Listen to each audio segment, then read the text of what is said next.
모세의 법대로 정결 예식의 날이 참에 아기를 데리고 예루살렘에 올라가니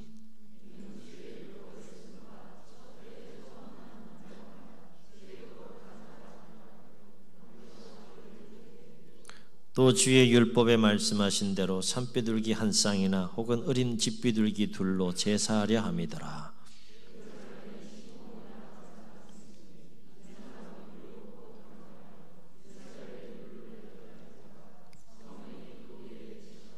그가 주의 그리스도를 보기 전에는 죽지 아니하리라 하는 성령의 지시를 받았더니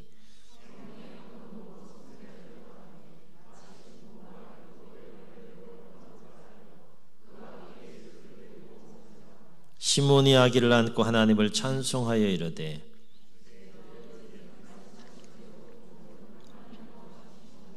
내 눈이 주의 구원을 보았사오니 이방을 비추는 빛이요 주의 백성 이스라엘의 영광이니이다 하니 시몬이 그들에게 축복하고 그의 어머니 마리아에게 말하 이르되 보라 이는 이스라엘 중 많은 사람을 패하거나 흥하게 하며 비방을 받는 표적이 되기 위하여 세움을 받았고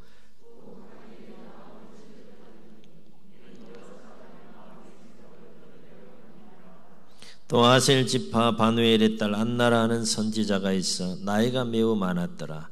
그가 결혼한 후 7해 동안 남편과 함께 살다가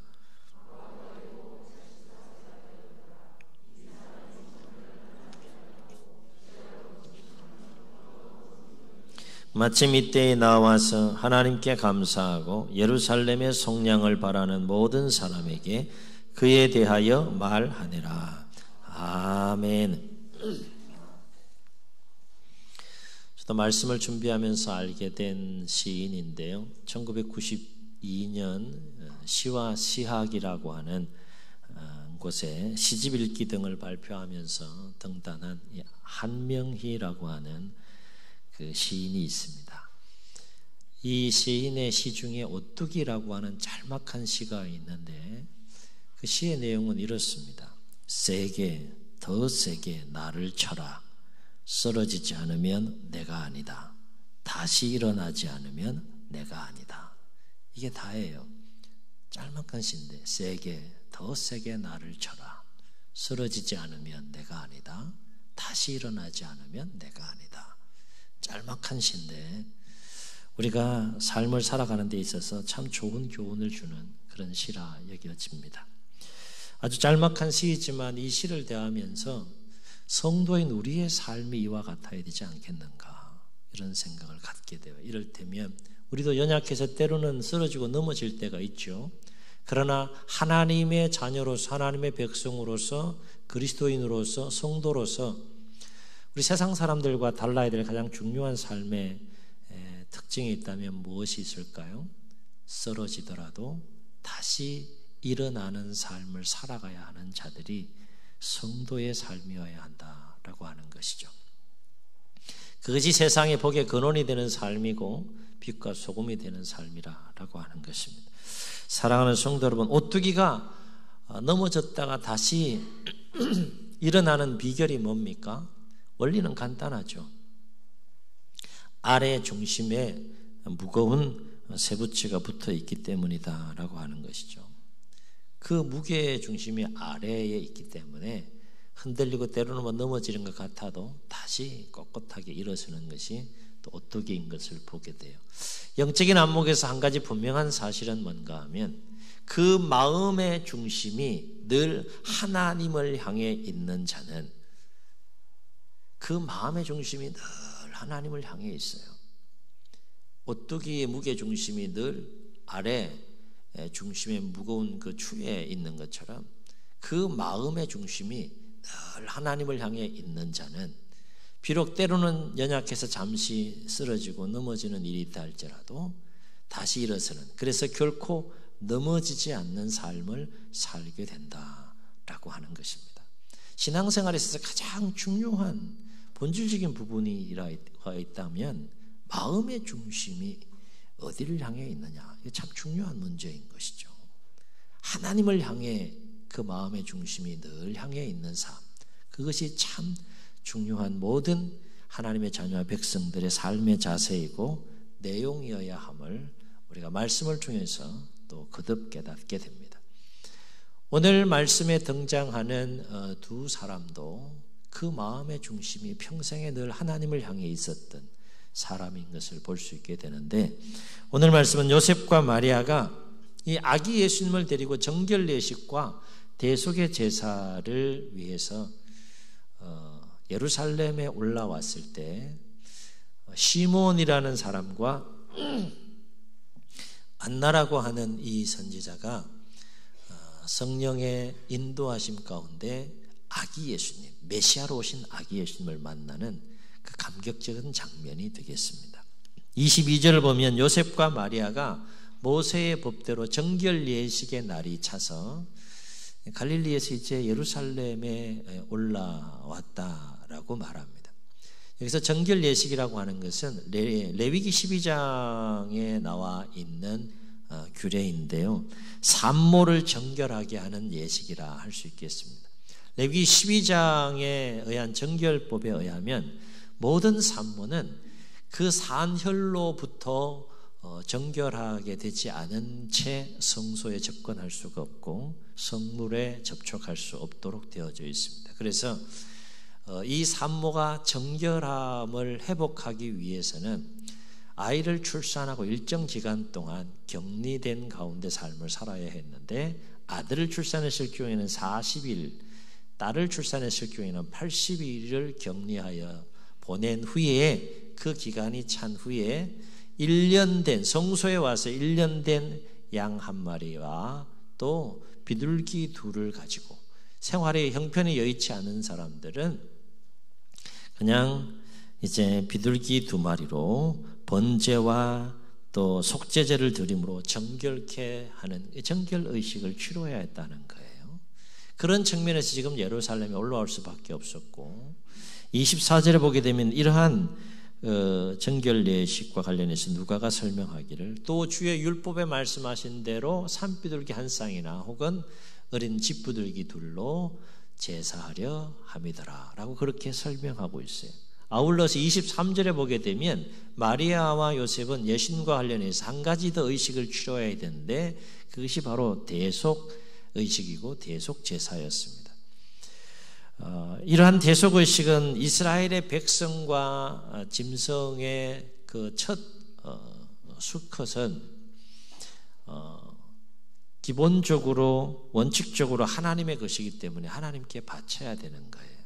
그렇게 되면 사람이건 짐승이건 첫째 되는 자는 죽임을 당할 수밖에 없는데, 그럴 수는 없잖아요. 그래서 하나님께서 정하신 규례가 뭔가 하면, 사람을 대신해서, 첫째 되는 사람을 대신해서, 첫째 되는 짐승을 대신해서 대속의 제물을 드림으로 말미암아 이 대속하게 하는 대속 제사를 통하여서 대속하게 하셨다라고 하는 것입니다. 이러한 정결 예식과 이 대속 제사와 관련해서 마리아와 요셉이 예수님과 관련하여 어린 아기 예수님을 데리고 예루살렘에 올라왔을 때, 오늘 상황은 그 상황, 그 배경 속에서 시몬이라는 자와 안나가 이제 하나님의 깊은 섭리 가운데 성령의 인도하심 속에 감격적으로 아기 예수님을 만나는 그 감격을 누리게 되는 것을 보게 됩니다. 그렇다면 이렇게 시몬과 안나가 하나님의 섭리 가운데에 구약에 예언된 메시아로 오신 아기 예수님을 감격 속에 만나는 그 은혜를 누릴 수 있었던 비결이 뭘까? 이거 쉬운 은혜 아니잖아요. 동시대를 살면서도 아기 예수님을 그렇게 메시아로 오신 예수님을 만난다는 거 쉬운 것이 아닌데, 이렇게 아기 예수님을 만날 수 있었던 감격과 그 은혜를 누릴 수 있었던 비결이 뭘까? 그렇습니다. 시몬과 이 안나라고 하는 두 사람의 공통된 삶의 모습이 있었는데, 그들에게는 간절한 한 가지 기다림이 있었다는 거예요. 그 간절함은 특별한 간절함이었는데, 어떤 그 간절한 기다림이었는가 하면 구약에 예언된 그 메시아를 기다리는 그 간절함이 시몬의 마음과 안나의 마음 속에 있었다라고 하는 거예요. 여러분 혹시 복권 사보셨어요? 사실아 이런 얘기는 아닙니다. 혹시 이제 그런 경험들이 있을 때 복권을 사는 사람들 이렇게 보면 한 주간을 기다리잖아요, 그렇죠? 근데 뭐 그 기다림과는 비교할 수 없는 적절한 예는 아니지만 그 메시아를 기다리는 그 간절한 기다림이 이 시므온과 안나의 마음속에 있었다라고 하는 거예요. 여러분 살면서 무언가를 혹은 누군가를 간절히 기다려본 경험들이 있을 겁니다. 간절히 기다리는 상황 속에서 여러분 심령과 그 삶의 상태가 어떻습니까? 온통 그 기다림에 사로잡히게 되고 그 기다림에 집중하면서 그 시간을 보내게 되는 것을 우리가 경험하게 되죠. 마찬가지로 시므온과 안나의 마음속에는 그들의 마음과 그들의 삶과 그들의 인생을 온전히 사로잡는 한 가지 간절한 기다림이 있었는데 그 기다림이 어떤 기다림이었다는 거예요? 메시아를 기다리는 그 간절한 기다림이 있었다라고 하는 것입니다. 여기에서 이들이 메시아를 기다리는 삶을 살았다는 것은 어떤 의미가 담겨 있는가 하면 구약에 예언된 오실 메시아를 통해서 이루실 하나님의 구원을 간절히 기다리는 하루하루의 삶을 살았다는 거예요. 그래서 25절 보면 시몬에 대해서 소개하기를 어떻게 소개합니까? 이스라엘의 위로를 기다리는 자라 그렇게 소개하고 있고 38절을 보게 되면 안나와 관련해서는 예루살렘의 속량을 바라는 사람 중에 한 사람으로 그렇게 소개하고 있음을 보게 돼요. 여기에서 이스라엘의 위로나 예루살렘의 속량은 메시아의 오심을 통해 이루실 하나님의 구원을 표현하는 표현이라 할 수 있겠습니다. 그리고 시므온과 안나가 기다린 이 메시아를 통한 하나님의 구원은 단순하게 단지 로마 제국하에 식민지하에 있었던 이스라엘의 정치적인 해방이나 정치적인 독립을 기다렸다라기보다도 보다 근본적으로 죄와 죽음으로부터 인류를 구원하시길 원하시는 하나님의 구원을 이 시므온과 안나가 간절히 사모하는 마음으로 기다렸다라고 하는 거예요. 그래서 시므온은 아기 예수님을 만나서 그 아기 예수님을 품에 안습니다. 그 느낌이 어땠을까 생각이 돼요. 아기 예수님을 품에 딱 안아요. 그리고 감격 속에서 하나님을 찬송하는 내용이 나오는데 30절로 32절에 보게 되면 하나님의 구원과 관련해서 뭐라고 찬송하는가 하면 이렇게 찬송해요. 내가 내 눈이 주의 구원을 보았으므로. 그 다음에 그 구원의 범위를 보세요. 내 눈이 주의 구원을 보았으므로 이는 만민 앞에 예비하신 것이요 이방을 비추는 빛이요 주의 백성 이스라엘의 영광이니이다. 오실 메시아를 품에 안고 하나님의 구원에 대한 섭리를 깨달으면서 감격 속에서 찬송하는 내용이 얼마나 놀라운 찬송이에요. 내가 주의 구원을 보았다. 하나님의 구원을 보았는데 그 구원의 범위가 이스라엘만을 위한 구원이 아니었다는 거예요. 만민을 위해 예비된 구원이고 이방인을 비추는 그 놀라운 하나님의 섭리 가운데 이루어질 구원을 내가 이 품에 안은 아기 예수님을 통해서 보았다라는 찬송이 되겠습니다. 이것은 시몬의 찬양과 고백이지만 안나도 동일한 맥락에서 오실 메시아를 기다리고 있었음을 표현하는 구절이 우리 38절을 통해서 정언하고 있는 것을 보게 되는데 38절 보면 안나와 관련해서는 이렇게 정언합니다. 마침 이때에 나와서 이때가 언제입니까? 지금 시므온이 오실 메시아를 품에 품고 하나님의 구원을 바라보며 찬송하고 있는 그 상황 가운데 누가 나왔다는 거예요? 안나가 나왔다는 거죠. 마침 이때에 나와서 하나님께 감사하고 예루살렘의 속량을 바라는 모든 자들에게 그에 대하여 말하니라. 그건 아기 예수님에 대해서 말하는 거죠. 메시아에 대해서 말하고 있는 거예요. 이것은 시므온과 마찬가지로 안나도 누구를 만났다는 겁니까? 하나님의 섭리 가운데 아기 예수님을 만났고 이 안나도 시므온과 동일한 마음을 가지고 메시아를 기다리는 삶을 하루하루 살았다라고 하는 거예요. 그렇다면 메시아를 간절히 기다리는 그들의 삶은 어떤 삶이었을까? 우리 이거 들여다봐야지 않겠어요? 그냥 단순히 메시아를 기다리는 사람이었지 이렇게만 생각할 것이 아니라 과연 메시아를 기다리는 자로서 그들은 어떤 삶을 살았느냐, 이건 우리가 주목할 필요가 있다는 거. 오늘 말씀 보면 두 가지 삶의 모습을 볼 수 있겠는데, 하나는 그들의 삶은 의롭고 경건한 삶이었다는 겁니다. 우리는 뭐 하도 이런 표현들을 들어서 그냥 당연하고 자연스럽게 받아들일지 모르겠지만, 여러분 가만히 한번 생각해 보세요. 의롭고 경건하게 삶을 산다는 것이 하루하루 간절한 메시아를 기다리는 그 마음 속에서 의롭고 경건한 삶을 사는 것이 결코 쉬운 삶이냐? 결코 쉬운 삶이 아니라는 것이죠. 시므온에 대해서는 25절에서 직접적으로 그의 삶이 의롭고 경건했다라고 표현을 하고 있고, 안나의 경우에서는 좀 더 간접적으로 의롭고 경건한 삶을 산 부분에 대해서 36절로 37절에 표현하고 있는데, 안나에 대해서는 이렇게 소개합니다. 바누엘의 아셀 지파 바누엘의 딸 선지자였다라는 것을 강조하고, 그는 결혼하고 남편과 7년 동안 살다가 홀로 된 후 84세가 되기까지 어떤 삶을 살았다고 성경은 기록합니까? 성전을 떠나지 아니하고 주야로 금식하며 기도로 섬겼다라고 표현해요. 그만큼 의롭고 하나님 앞에 경건한 삶을 살았다는 겁니다. 여기서 의롭고 경건한 삶을 살았다는 것은 자기들 마음대로 삶을 살지 않았다는 거예요. 육신의 생각과 욕망에 사로잡혀 살지 않고 오직 하나님의 뜻 안에서 마음을 다스리고 삶을 최대한 절제하면서 어떻게 이 하루하루를 하나님의 뜻 안에서 삶을 살아갈 수 있을까? 몸부림치는 삶의 여정이 시므온과 안나의 삶이었고, 그렇게 메시아를 기다리는 자들이 바로 이 두 사람이었다라고 하는 것입니다. 이것은 순결한 신부가 순결한 신랑을 맞이하기 위해서 순결한 삶을 살면서 하루하루를 준비하는 삶의 모습과도 같은 삶의 모습이라 그렇게 생각할 수 있습니다. 또 한 가지, 메시아를 기다리는 이 두 사람의 삶은 어떤 삶이었냐? 그렇습니다. 오늘 말씀 전체 상황을 이렇게 보면 하나님의 은혜를 간절히 사모하는 삶을 살았다는 거예요. 무엇을 사모했다는 겁니까? 하나님의 은혜를 간절히 사모했다는 거예요. 여러분 삶 속에서 하나님의 은혜를 간절히 사모합니까? 네?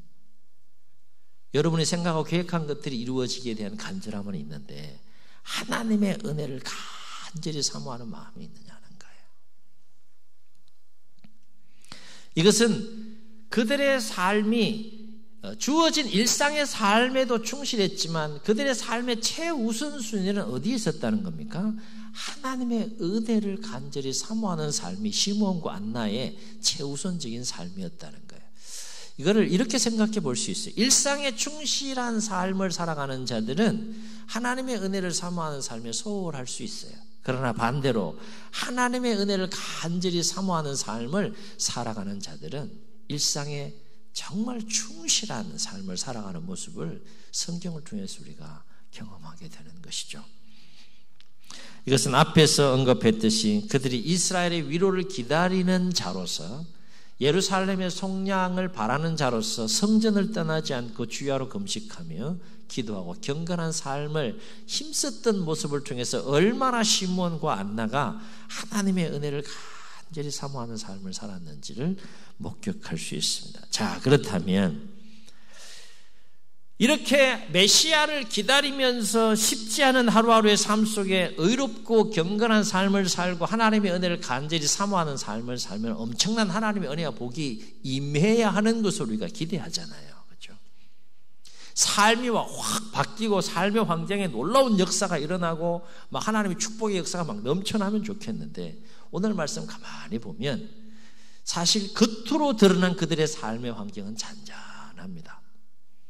특별하게 그들의 삶 가운데 놀라운 물질적인 것이나 어떤 현상적인 것이나 그런 어떤 특별한 하나님의 놀라운 그런 삶의 변화나 축복의 역사는 오늘 말씀 속에 기록되어져 있지 않은 것을 보게 돼요. 그것은 뭔가 하면 그렇게 삶을 살았음에도 불구하고 그냥 그 어제의 일상이 오늘 일상처럼 큰 변화 없이 잔잔하게 흘러가는 삶이었다는 거예요. 그런데 보이지 않는 영적인 놀라운 하나님의 특별한 은혜와 축복이 그들의 삶 가운데 임했음을 오늘 성경은 우리에게 강조해 주고 있다는 겁니다. 5가지 그들에게 임한 은혜를 발견할 수 있는데, 첫째는 그들에게는 성령의 충만한 임재가 있었고 성령의 인도하시는 그 삶을 살아가는 은혜를 누렸다라고 하는 거예요. 시므온의 경우를 놓고 보게 되면 성령이 그 위에 계시더라라고 했어요. 이거 아무한테나 쓰는 표현 아니죠, 그렇죠? 성령이 그 위에 계시더라라고 했어요. 계속해서 무엇을 정언하는가 하면, 시몬의 경우를 놓고 보게 되면 메시아를 보기 전에는 너 결코 죽지 않는다라고 하는 성령의 구체적인 지시를 받았다라고 했어요. 그래서 결국 최종적으로 그 지시에 따라 성령의 감동하심에 이끌려서 예루살렘 성전에 마리아와 요셉이 정결례식과 대속의식을 치르기 위해 성전에 나왔을 때 그 타이밍을 절묘하게 맞추게 하셔서 만나게 하시고 마침내 품에 누구를 안게 했다는 겁니까? 아기 예수님을 안게 했다라고 하는, 이게 시몬의 삶이었다라고 하는 거예요. 시몬의 삶뿐만 아니라 안나의 삶도 표현은 다르지만 동일한 상황 가운데 있었던 모습을 보게 되죠. 우리가 삶의 큰 놀라운 그 변화나 역사나 이런 것들은 그들의 삶 가운데서 오늘 소개되고 있지는 않지만, 여러분 영적인 안목에서 가만히 생각해 보세요. 물질의 축복과는 비교할 수 없는 놀라운 축복이 하나님과 영적으로 깊이 친밀하게 교제하는 것과 아울러서 그 하나님의 직접적인, 하나님의 영의 직접적인 인도하심을 받는 삶, 이것이 얼마나 큰 축복입니까? 얼마나 은혜예요. 이거는 물질의 축복과는 비교할 수 없는 은혜인 것입니다. 두 번째 그들에게 임한 하나님의 은혜는 뭔가 하면 하나님의 위로가 있었다라고 하는 것입니다. 사람의 위로를 받아도 큰 힘이 되는데 시므온과 안나는 직접적으로 누구의 위로를 받았다는 거예요? 하나님의 위로를 받았다는 겁니다. 여러분 경건하고 의롭게 살고 하나님의 은혜를 사모하는 일에 최우선순위로 삶을 살아가는데 하나님이 주목하겠어요? 주목하지 않겠어요? 주목하는 거죠. 그들의 일상의 삶 속에서도 계속해서 하나님께서는 위로의 마음을 부어주셨을 것으로 우리가 정황상 느껴볼 수 있고, 가장 큰 하나님의 그들에게 임한 위로는 뭡니까? 그토록 사모하고 기다리는 메시아를 만나고 메시아를 죽기 전에 품에 안았다는 것, 그것이 그들에게 임한 가장 큰 하나님의 위로였다라고 하는 것입니다. 세 번째 그들에게 임한 은혜가 뭡니까?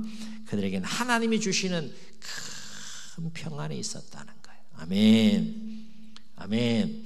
그래서 시므온은요 29절에서 아기 예수님을 품에 안고 하나님을 향하여 뭐라고 고백하며 찬송하는가 하면 이렇게 찬송해요. 주제여 이제는 말씀대로 종을 평안히 놓아주시는도다. 주제여 이제는 말씀대로 종을 평안히 놓아주시는데, 무슨 얘기입니까? 이제 죽어도 여한이 없습니다. 그 얘기는 뭔가 하면 죽어도 여한이 없을 만큼 하나님께서 시몬의 심령 가운데 큰 평안을 주셨다는 거예요. 안나의 경우를 놓고 보면 예수님을 만나고 하나님께 감사했다라고 하는 표현 속에서 동일한 큰 평안을 누렸던 것을 우리가 목격할 수 있습니다. 네 번째, 그들에게 임한 하나님의 은혜는 뭔가 하면 하나님이 주시는 큰 기쁨이 있었다. 기다렸던 메시아를 보고 품에 안았으니 그 기쁨이 얼마나 충만했겠어요. 그래서 오늘 시몬에 대해서 소개하고 안나에 대해서 소개하면서 우리가 이 기쁨과 관련해서 주목할 단어는 뭔가 하면 시몬은 하나님을 찬양하고 있고 안나는 하나님께 감사하는 모습을 볼 수 있어요. 그들이 얼마나 큰 충만한 기쁨 가운데 거할 수 있었는지를 목격할 수 있는 부분이 되겠습니다. 마지막 한 가지 더, 이 메시아를 간절히 기다리며 의롭고 경건하게 살고 하나님의 은혜를 사모하며 살았던 시몬과 안나에게 임했던 한 가지 또 부어주신 은혜를 우리가 발견한다면 그것은 하나님께서 그들에게 큰 소망을 주셨다는 겁니다. 이 소망은 하나님의 구원에 관한 소망인데 그들 개개인에게 임할 소망을 넘어서 민족에 임할 하나님의 구원, 나아가서 모든 민족과 열방 가운데 임할 하나님의 구원에 대한 소망을 그들을 품게 되었다, 갖게 되었다라고 하는 것이죠. 그래서 이러한 소망 속에서 시므온은 앞서 우리가 함께 언급했던 것처럼 이 하나님의 구원과 관련된 소망에 대해서 뭐라고 고백했습니까? 내 눈이 주의 구원을 보았사오니 이는 만민 앞에 예비하신 것이요 이방을 비추는 빛이요 주의 백성 이스라엘의 영광이니라 라고 고백하는 시므온의 모습을 볼 수 있고, 안나 같은 경우에는 예루살렘의 속량을 바라는 모든 자들에게 그에 대하여, 아기 예수님이죠, 메시아에 대하여 정언하는 모습을 보게 됩니다. 왜 정언할까요? 소망을 본 거예요. 소망이 넘치는 거죠. 그렇습니다. 메시아의 오심을 간절히 기다리는 시므온과 안나의 삶은 복잡하지 않았어요. 생각이 복잡하지 않았고요, 삶이 복잡하지 않았어요. 오늘날 얼마나 생각이 복잡한 시대에 삽니까? 생각이 복잡하다는 건 삶이 복잡하다는 거예요. 그런데 시므온과 안나의 삶은 심플했어요. 아주 단순했어요. 영성이 깊어지면 그 생각이 아주 단순해지고, 영성이 깊어지면 생각이 단순해지기 때문에 삶이 단순해져요. 왜냐하면 하나님의 말씀과 뜻 안에서 그 기준 따라서, 그 한 가지 기준에 따라서 모든 생각이 정리가 되고 모든 삶이 정리가 되기 때문에 아주 단순한 삶일 수밖에 없는 것이죠. 그래서 이 시므온과 안나의 삶을 보게 되면 그들의 삶은 오직 하나님의 뜻 안에서 의롭고 경건한 삶이었고, 하나님의 은혜를 간절히 사모하는 삶. 얼마나 심플합니까? 그것이 그들의 삶의 전부였고 내용이었다 하는 거예요. 그들에게 무엇이 임했습니까? 앞서 언급한 5가지 놀라운 하나님의 은혜가 임했다라고 하는 것입니다. 하나하나 한번 떠올려 보죠. 성령의 충만함과 충만한 임재와 인도하심, 하나님이 부어주시는 그 위로, 기쁨, 평안, 소망, 이 하나하나가 우리의 신앙생활의 여정과 인생을 행복하게 하는 일에, 풍성하는 일에 얼마나 필요하고 얼마나 중요하고 얼마나 가치 있는 것들이에요. 물질과는 비교할 수 없는 은혜이고 축복인 것이죠. 사랑하는 성도 여러분, 이제 곧 성탄이 다가옵니다. 그리고 우리는 역사의 종말에 다시 오실 주님을 기다리며 하루하루 삶을 살아갑니다. 그렇다면 성탄을 기다리며 다시 오실 그 주님을 기다리는 우리의 삶의 모습은 어떠냐라고 하는 거예요. 오늘 시몬과 안나와 같은 삶이 우리의 삶의 모습이 되어야 되지 않겠느냐라고 하는 것입니다. 바로 없기는 성탄과 다시 오실 주님을 기다리는 우리의 삶이 오늘 시므온과 안나처럼 오직 하나님의 뜻 안에서 의롭고 경건한 삶을 살아가고, 또 하나님의 은혜를 간절히 사모하는 삶의 최우선순위를 두고 삶을 살아가심으로 여러분의 삶 가운데 오늘 그들에게 부어주신 5가지 이 은혜 동일하게 충만하게 임하는 복된 삶이 되시기를 주의 이름으로 축원합니다. 축원합니다. 우리 말씀을 기억하시면서 함께 기도하시고 우리 한번 찬양하시겠습니다.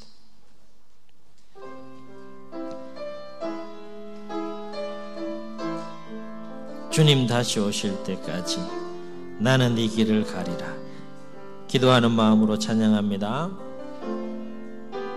주님 다시 오실 때까지 나는 이 길을 가리라. 좁은 문 좁은 길 나의 십자가 지고, 아멘. 나의 가는 이 길 끝에서 나는 주님을 보리라. 아멘. 영광의 내 주님 나를 맞아주시리. 아멘 아멘. 주님 다시 오실 때까지 나는 일어나 달려가리라. 주의 영광 온 땅 덮을 때 나는 일어나 노래하리.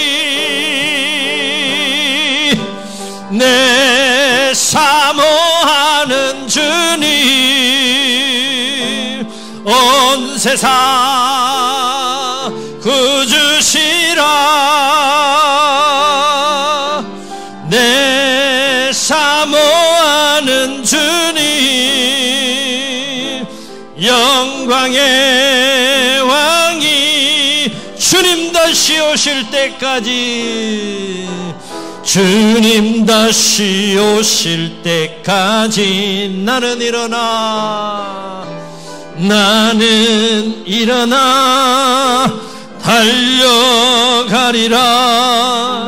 주의 영광 온 땅 덮을 때 나는 일어나 노래하리. 내 사모하는 주님 온 세상 구주시라. 내 사모하는 주님 영광의 왕이시라. 주님 눈을 감으시고 우리 말씀을 기억하시면서 한번 통성으로 기도하시겠습니다. 하나님의 자녀들입니까? 하나님의 백성들입니까? 여러분의 마음속에는 주님 다시 오심에 대한 기다림에 대한 간절함이 있습니까? 간절함을 상실한 채 하루하루 삶을 살고 있지는 않습니까? 그저 그렇게 이 대림절 절기를 보내면서 우리 신앙생활을 하고 있지는 않습니까? 시므온과 안나라는 사람이 있었는데 그들은 평생에 메시아를 기다리는 간절한 마음을 가지고 하루하루를 오직 하나님의 뜻 안에서 의롭고 경건한 삶에 집중하고 오직 하나님의 은혜를 사모하는 삶에 집중하며 삶을 살아가는 그들의 모습을 봅니다. 하나님은 그들의 삶을 주목하셨고 그들에게 필요한 5가지 놀라운 은혜를 부어주시는 감격 속에 있는 모습을 오늘 말씀을 통해서 우리가 목격했습니다. 시몬과 안나의 삶은 그들만의 삶입니까? 오늘 우리에게 필요한 삶의 모습은 아닙니까? 시몬과 안나가 누린 은혜는 오늘 우리에게도 필요한 우리가 누려야 될 하나님의 은혜들이 아닙니까? 주여, 성탄을 기다리고 역사에 다시 오실 주님을 기다리는 우리의 삶이 어떠해야 하는지 오늘 말씀이 도전이 되게 하셔서 의롭고 경건한 삶을 살고 하나님의 은혜를 간절히 사모하며 하루하루 삶을 살아가는 가운데 성령의 충만함과 인도하심을 받는 삶, 하나님의 위로를 받고 하나님의 평강이 임하고 하나님의 기쁨이 임하고 하나님의 소망이 넘치는 삶을 살아가는 우리의 삶이 되게 하여 주옵소서. 이런 마음 가지고 말씀 기억하시며 주님 제 이름 부르시고 통성으로 기도합니다. 주여